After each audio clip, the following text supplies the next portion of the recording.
The one thing which I, as someone who's loved using WordPress for all its flexibility, the one thing which I always was extremely scared of is the security threat. I've used paid plugins, I've used, but yeah, since the it's understandable. WordPress powers, I guess, more than 60 to 70% of the world's website. Something I have to see the data. So it makes sense for hackers to target this audience, which makes it more uneasy for me to have my heart and soul getting poured into a website and then it gets hacked, and I need to know a lot of tech stuff to get things figured out, which is like difficult for me, like as an individual who wants to put out something. Now if you feel that as a business you also have that nightmare of data loss of your web presence, I feel that is a factor which is not factored in enough when we are choosing a CMS. I know it for a fact because I've worked in extensively on WordPress.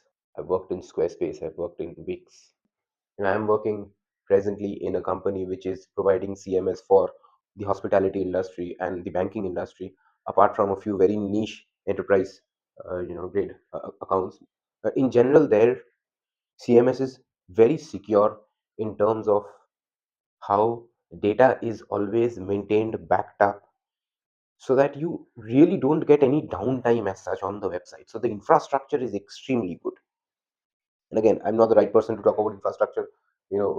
I feel that Neeraj, Ramesh, Piyush, they are better, better equipped to talk about the great infrastructure that we have, at Milestone. But this is not about a Milestone promotion. This is more about how do you go ahead and choose a CMS which helps you, like, the way I see it, and I feel you can also start seeing it in this way, where I'm a carpenter and I need my axe to do something.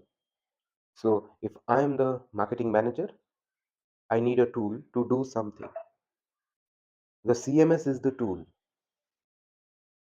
It should be coming with great security. It should be coming with extremely great SEO, lead generating capabilities built into the tech. It should be extremely user friendly. These are things which matter to you, which should matter to you.